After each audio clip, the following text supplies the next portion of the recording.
Oi, esse é o André. E essa é a Bárbara. E esse é o Leitura 2.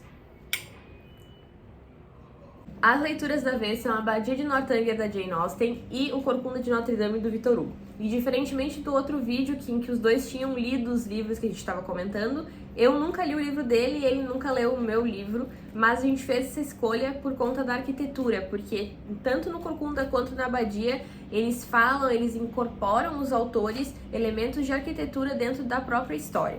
O Corcunda de Notre Dame é escrito a partir de 1830 pelo Victor Hugo. Originalmente ele se chama Notre Dame de Paris, e é justamente ao redor da catedral que se foca toda a história. Ela é como se fosse o alicerce sobre o qual se molda toda a narrativa e todos os pontos de vista que são elaborados. Há alguns anos, quando visitava, ou melhor dizendo, vasculhava Notre Dame, o autor deste livro encontrou num canto escuro de uma das torres esta palavra gravada à mão na parede: Anag, do grego, fatalidade, necessidade, força. Essa palavra vai induzir toda a narrativa no sentido que os personagens vão ficar forçados a um caminho de fatalidade. É uma narrativa em que vai ter o Quasimodo, que vai ser o Corcunda, a Esmeralda, a Cigana, o Claude Frollo, o arquidiácono de Notre Dame de Paris, Phoebus, o capitão da guarda, e o Pierre Gringoire, que é um poeta. Todos esses personagens vão ser como que facetas separadas de uma imagem maior, que é quase que uma imagem da cidade em si, de Paris. E eles vão ser os elementos que se misturam na arquitetura, uma obra que é dividida em 11 livros, como se fosse seções da obra. No terceiro livro, na terceira seção do livro, existe uma descrição de toda a arquitetura de Paris, das mudanças da cidade, e são essas mudanças que vão se entremear na narrativa em si, em que os vários personagens, com as suas facetas, suas representações da sociedade, vão justamente se confundir com as representações arquitetônicas das construções. Então é uma obra que envolve muito o leitor no sentido que, ao imaginar a cidade, como que se reflete toda a personalidade e todos os lados dos personagens em cada estrutura, em cada decoração, em cada luta arquitetônica do passado e do futuro que se entremeiam nessa Paris de 1482, que é o ano em que se passa a narrativa. E como é que é mais ou menos a história para quem nunca leu o livro conseguir entender essa tua ideia? A história se foca no Claude Frollo, que é o arquidiácono apaixonado pela Esmeralda, que é a cigana, mas ele reprime esse sentimento porque não é adequado, primeiro por questões de ele ser um arquidiácono, e segundo por questões dessa Esmeralda ser uma cigana, que é uma casta... uma casta escanteada na sociedade parisiense da época. Muito também se foca nisso, com os ciganos sendo malignos aos olhos da população, que vai levar a injustiças sociais que são um dos primeiros planos da obra no início, e no final se transformam como uma expressão de fatalidade. Não é mais uma questão de alguém ser maligno, de alguém desejar algo, é uma questão da natureza prendendo esses personagens numa trama trágica. E quando é que o Quasimodo entra? O Quasimodo, ele é criado pelo Claude Frollo na catedral, e ele é como se fosse uma força animalesca, mas bondosa, por trás do enredo. Ele vai cuidar da Esmeralda, de certo modo, depois de alguns acontecimentos, é claro, e ao mesmo tempo ele vai estar nesse conflito entre cuidar do pai dele, que é o Claude Frollo, e da amada, que é a Esmeralda. E, embora o nome seja, em algumas versões, o Corcunda de Notre Dame, não é só sobre ele. Não é o foco da narrativa. Ele, inclusive, os capítulos acompanham vários personagens e raramente é o Quasimodo que acompanha. Então, na tua opinião, não deveria se chamar O Corcunda de Notre Dame, deveria manter o original? Sim, eu acho que o original exprime muito melhor o intuito da obra. Como é que é o original mesmo? É Notre Dame de Paris. Que daí sim passa a ideia de que é sobre um todo unido, não é sobre um personagem em si, sobre uma trama em si, é sobre todos esses personagens unidos nessa construção fatalista de Notre Dame de Paris, que vai ser o palco, não inicial, mas o palco primordial e o palco final dessa narrativa. E como é que acaba? Tragicamente, acaba com morte para todos e esquecimento, a não ser para quem leu. Não tem aquela ideia de que é encontrado no túmulo um osso Que dá pra reconhecer que é o Quasimodo agarrado na Esmeralda? Sim. É exatamente assim que acaba e justamente é o mais fatal do livro é que ele, embora já seja escrito antigamente, 1830, ele se trata de uma época mais antiga ainda e tu vê tudo isso se desenrolar com os olhos de alguém que já não pode interferir nisso, com os olhos de uma realidade muito distante, muito no passado, de história. É um livro em que te passa essa ideia de isso é uma história, isso é uma ruína, praticamente. Tu vê os restos disso. E para um leitor de 2023, por que tu acha que é relevante ler o Corcunda? Já que foi escrito em 1830, mas conta uma história de 1482. Olha, eu li por bastante tempo esse livro, eu li calmamente e vagarosamente ao longo do meu semestre letivo. E ele me ajudou, inclusive na cidade aqui que a gente vive, que é uma cidade comum, mas ele ajuda a abrir os olhos para como realmente a história se escreve de vários modos e se registra de vários modos. Isso da palavra grega achada na Torre de Notre Dame foi a coisa mais bonita para mim no livro, porque justamente te faz abrir os olhos para o que está escrito ao meu redor, que eu não noto todo dia, e como as coisas realmente, uma vez passadas, elas são fatalidade. Embora elas se desenrolem de um modo alterável, ao que parece, elas um dia vão ser só um passado e uma história. E realmente é muito estético esse livro, é muito agradável de ler. A comunicação do autor é bem simples e que realmente muito pode ser passado por cima se não estiver muito afim na hora de ler. Eu tenho certeza que alguns capítulos eu li mais dinamicamente do que talvez fosse ideal.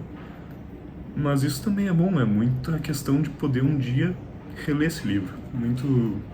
Muita questão de um dia saber que tem mais camadas, tem mais conteúdo a ser absorvido aqui. A narrativa fica em segundo plano em alguns momentos. E para um leitor jovem, alguém que não está acostumado a ler clássicos, tu acha que é um livro simples ou tu acha que é um livro difícil de ler? Ele tem momentos em que ele aborda muitos temas históricos, ele é um romance histórico. Então, para quem não sabe muito o que está acontecendo na França do século XV, ele tem certas passagens que são até maçantes de tão pouco que vai se entender.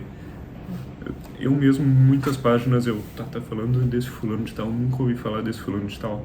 Tá falando de um processo específico, eu não sei se é ficção nesse processo, eu não sei se é um processo histórico, mas aí tu vai lendo, quando tu vê que isso fica para trás e não afeta a tua compreensão da história, tu entende que dá para ler ele com qualquer bagagem de conhecimento.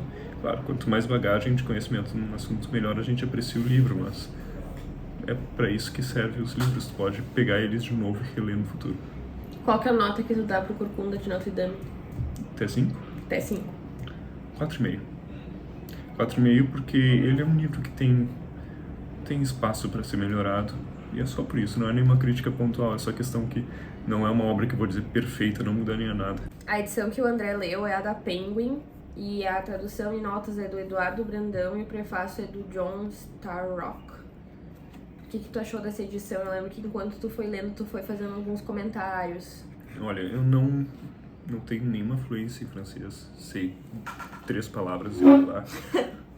E eu não sei de onde foi feita a tradução, se foi direto do francês, se passou por alguma outra língua, mas a impressão que passa é de que algumas coisas foram traduzidas muito literalmente e não levando em conta o significado das frases.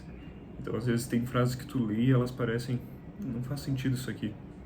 Pra mim, pessoalmente, eu às vezes pensava até no inglês, traduzia literalmente pro inglês, no inglês fazia sentido e eu pensava, pá, mas se traduzisse de tal modo ia ser muito mais amigável pro leitor. São coisas que em português a gente não usa essas estruturas. Então, daí eu não sei se é questão de como foi escrito, de como foi traduzido, mas tem certas partes que me faziam parar e pensar, essa tradução tá aquém do que eu gostaria. Mas não sei se foi a tradução especificamente, né? A impressão que me passou, pelo menos. Eu falei com uma amiga e ela tinha essa mesma edição e ela me mandou fotos de momentos em que tava com a digitação errada. Tipo, tinha momentos em que as palavras estavam com um espaçamento estranho, faltou letra. Então, eu já vi reclamações sobre essa edição antes. E o que tu achou do prefácio, já que as edições da Penguin são famosas pelos prefácios maravilhosos? Eu fiz o clássico que nós devemos fazer, que é ler o prefácio depois de ler o livro, senão ele vai dizer e morre no final, e tu não quer saber isso quando tá começando o livro, se tu não souber, se tiver a sorte de não saber ainda. E no final eu quis ler dinamicamente esse prefácio, porque eu vi que o prefácio falava muito sobre aspectos políticos da obra, e para mim essa obra não foi sobre isso. E eu fiquei com o pé atrás de ler aquilo, porque parecia que era muito do autor, do prefácio expresso ali, e não tanto uma análise da obra em si. Então, eu não fui muito fã do prefácio nesse aqui. Tem vários outros dessa mesma editora que eu gostei muito do prefácio, que valorizaram muito a obra. Nesse eu não fui tão fã, mas... Por exemplo, o Retrato de Dorian Gray, né? Por exemplo, o Retrato de Dorian Gray, o prefácio, eu não sei se tinha um pós-fácio também. Eu acho que era só prefácio. No retrato e tinha aquelas notas. As adições da editora nesses outros livros da Penguin são magníficas, geralmente. Nesse aqui eu não fui muito fã, mas também porque eu achei que a leitura em si foi bastante completa.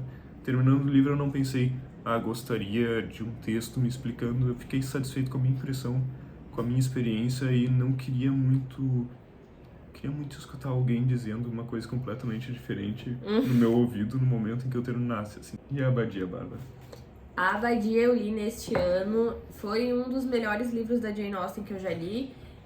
Na verdade, eu não sei se posso falar isso, porque eu li só Orgulho e Preconceito e eu comecei a ler Mansfield Park dessa autora e eu achei muito chato e eu larguei Mansfield Park. Mas a Abadia de Northanger, na minha opinião, mereceria muito mais hype do que o Orgulho e Preconceito, porque ele é muito mais inovador na narrativa. Esse livro foi publicado póstumamente, né? Foi publicado em 1818, mas a autora escreveu em 1798. Aqui a gente tem alguns recursos linguísticos muito legais, como a metalinguagem, a metaficção, a ironia e a paródia. Isso é porque ela fala do gênero gótico o tempo inteiro. A Catherine, que é a protagonista, ama ler livros góticos, por exemplo, Os Mistérios de Udolfo. Ela acha incrível e o sonho dela, uma moradora do interior com seus 15 anos, era viver uma aventura, se tornar uma heroína igual aos livros de romance gótico que ela lia. E ela queria encontrar, então, um momento, que em todo livro gótico, de um achado, uma aventura, alguma coisa assim ela queria viver. Eu não li esse livro, mas indiretamente eu fiquei sabendo da história porque a Bárbara terminava um capítulo e me contava como se fosse uma novela do dia. E eu ficava, sério que aconteceu isso? Sim. Então, eu lembro disso que ela vai contar, mas eu não li isso que ela vai contar. Ela faz uma viagem, a Catherine, ela então tá morando nesse interior e ela vai fazer uma viagem com os Allen, que são os amigos da família, para Bath, que é um lugar na Inglaterra em que tu já visitou, inclusive, né? Já. Que tem vários lugares de banhos, né? Isso. Tem os banhos romanos lá. E aí o pessoal fica indo pra festas, é um lugar de veraneio, basicamente. E na época, né? Na época, isso, porque o livro é de 1700 e pouco. E então a Catherine vai pra Bath e lá ela vai fazer parte dessa sociedade de elite, vai pro salão da bomba, vai para os salões de baixo e lá ela faz uma amiga, que é a Isabela, que, meu Deus, que personagem insuportável. E a Catherine é muito novinha, ela é muito ingênua, ela é muito imatura, ela não sabe reconhecer as artimanhas do discurso, então ela acha que a Isabela é muito amiga dela.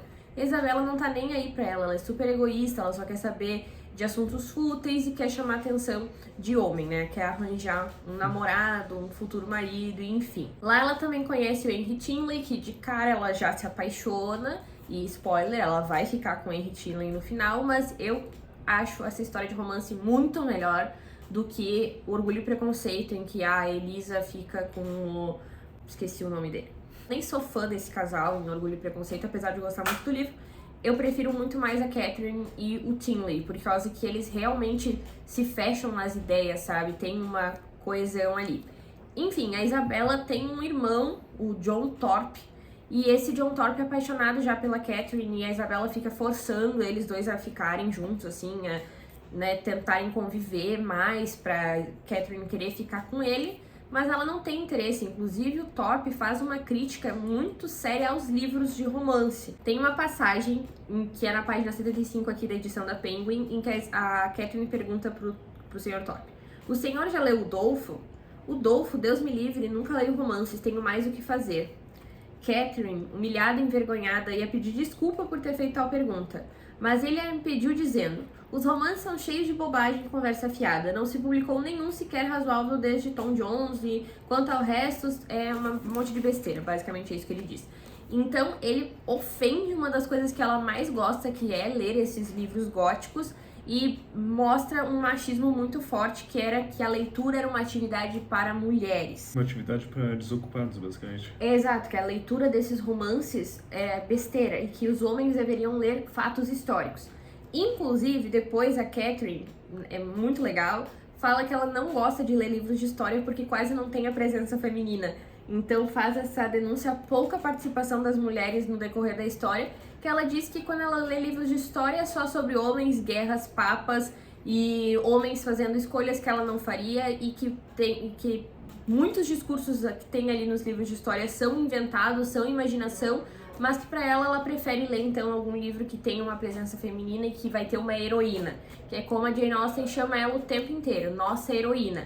Apesar de que quando ela abre a história, ela fala que a Catherine não tem jeito de heroína, porque ela não é uma mulher mais velha e ela não faz a sua evolução a partir do convívio com um homem, como na maioria dos livros em que as heroínas são apenas companheiras de homens. Começa o livro assim: ninguém que conhece Catherine Morland na infância imaginaria ter ela nascido para ser uma heroína, porque ela não é a típica heroína de livros que a gente está acostumado. E isso é muito legal. Jane Austen fica ressaltando isso o tempo inteiro pra gente lembrar que a Catherine, apesar de ela não ter aquele estereótipo, ela é sim uma heroína com suas características de dia a dia. Ela é uma heroína humana, com traços ordinários. Esse livro, ele é primordial da Jane, não é? É dos primeiros? É um dos primeiros, sim, que ela escreveu e foi publicado só depois. Postumamente? Isso. Então, quando ela viaja para Bath, tem ali uma viagem de autoconhecimento, e depois tem a segunda viagem, que é quando ela vai para a Abadia de Northanger, em que ali ela evolui ainda mais, ela ganha mais maturidade ainda. Então, essa protagonista está fazendo uma viagem ao longo do livro inteiro a partir de autoconhecimento, de evolução, de maior maturidade. Isso é muito legal. Quando ela chega na Abadia de Northanger, que é esse lugar da família do Henry Tinley, tá a irmã dele lá também, ela pensa: meu Deus, eu vou viver aquilo que eu sempre sonhei dos livros de romance gótico. Vou chegar numa abadia e vou encontrar um fantasma, vou encontrar cartas, vou encontrar alguém morto e vou viver uma aventura. Aí quando ela vai pro quarto, ela vê um baú e ela pensa: vou abrir esse baú e ver o que tem. E ela vai, como se fosse uma heroína, encontrar uma aventura, e quando ela abre o baú, só tem um monte de lençol lá dentro. E depois a irmã do Tinley vê que ela tá mexendo no baú e diz: ah, é que a gente não tinha onde colocar, esse baú é muito velho, muito pesado, a gente deixou aí. E aí ela morre de vergonha de, tipo, ficar fuxiricando e percebe: ah, os livros não são assim, né? A vida real não é comum nos livros. Depois ela tenta de novo encontrar uma aventura abrindo um armário, e que ela vê cartas e ela pensa: meu Deus, aqui vai ter cartas com uma super revelação, e era só bilhetes com entrada e saída de dinheiro, então era algo de contabilidade. E ela se depara com aquilo e pensa: nossa, eu sou muito infantil de ficar tentando ver na vida real algo relacionado à literatura. Então tem essa divisão entre o que é ficcional e o que é vida real. Embora a contabilidade possa ser literatura de terror, de certo modo, assim. Verdade, ninguém merece contabilidade. E uma grande diferença pra mim entre o Tinley e o Thorpe, que fica muito nítido que o Tinley é o homem pra Catherine, é nessa parte, na página 139, em que ela diz que ela sempre pensa como é a França, né? Ela sempre olha para uns morros e pensa na França. E o Tinley pergunta: você já esteve no exterior? E ela diz que não, que ela pensa nisso a partir das leituras, que ela lê Os Mistérios de Udolpho. Mas o senhor nunca lê romances, imagino. Olha, ela já ficou com aquela impressão que o Thorpe tinha passado para ela. E ele: por que não? Aí ela: porque para os homens não são uma leitura muito inteligente. Os cavaleiros leem livros melhores. E aí ele responde para ela: a pessoa, seja homem ou mulher, que não sente prazer ao ler um bom romance, há de ser de uma estupidez intolerável. Nossa, eu acho incrível essa passagem. É muito diferente de como que o Thorpe trata ela. Homens interessantes, sim, Lane. Não seja torpe. Gostei! Então, no decorrer da história, ela fica convivendo com o Tinley, eles se apaixonam, o pai aprova o relacionamento deles porque ele acha que a Catelyn tem dinheiro e depois de descobrir que ela não tem posses, ele não quer mais que o filho dele case com a Catelyn. Mas ele não dá bola pra ideia do pai e eles acabam casando e vivem felizes para sempre. Mas algo que é muito legal aqui é que quando ela sai da abadia e ela volta para a cidade natal dela, ela não volta como uma heroína típica, porque até a Jane Austen escreve: seria muito bom pra mim narrar aqui uma heroína que vai voltar com seu marido, seus filhos, ou totalmente diferente, cheio de pessoas, sabe? Com marcas de que viveu uma transformação. E a Catelyn não volta com nada disso, ela volta totalmente sozinha, mas totalmente no seu interior modificada. Ela tá muito mais madura, ela tá muito mais inteligente, ela tá muito mais afiada, ela consegue reconhecer muito mais o poder do discurso mesmo, o poder de convencimento que se pode utilizar através das palavras, que a Catelyn não sabia disso. Eu acho que esse livro tem muito, muito, muito mais potencial que Orgulho e Preconceito, porque eu refleti muito sobre as coisas que tinham aqui, sobre a divisão entre literatura e vida, sobre o gótico, né? Como às vezes a literatura gótica traz essa ideia extremamente ficcional, nada próxima da vida real, que acaba às vezes sendo uma fuga da realidade mesmo, como a Catelyn usava a literatura, sobre essas pessoas que a gente tem no convívio, por exemplo, o Thorpe e a Isabela, que eles eram tóxicos com a Catelyn de uma forma muito passiva. A Isabela criticava ela e depois dava risada, sabe, fazia assim, e não parecia que ela era maldosa, mas ela era assim, ela usava as palavras de uma forma muito agressiva com a Catelyn e ela não se dava conta. E eu fiquei pensando muito sobre isso, inclusive sobre o papel da mulher na história, o papel da mulher na literatura, sobre o machismo nas pequenas coisas, o machismo inclusive no pai do Tinley não querer que ele se case com a Catelyn por conta de dinheiro. Então é um livro que ultrapassa aquelas questões de casamento que eu acho que já tá bem mais batido, que foi contemplado em Orgulho e Preconceito. Claro que foi bem inovador pra época, mas pra mim a Abadia de Northanger tem muito mais valor reflexivo do que Orgulho e Preconceito. E a minha nota pra ele, nossa, eu vou dar 5. Pra mim não mudaria nada, eu acho que o tamanho do livro tá ótimo, tipo, não precisaria deixar maior que isso, não tinha mais o que, não foi enrolado. Pra mim, eu li de forma bem fluida, não enjoei da história, os personagens todos muito bem construídos, eu acho excelente. Sei de muita gente que não gosta desse livro, mas eu amo. Essas foram as leituras da vez. Tendo alguma sugestão, podem deixar nos comentários que a gente vai tentar ler, tendo tempo. No caso, já estamos a caminho de terminar uma nova leitura, então em breve vai vir aí. Novo vídeo. Se inscrevam no canal se tiverem interesse. E muito obrigado pela audiência. Muito obrigada, até a próxima. Até.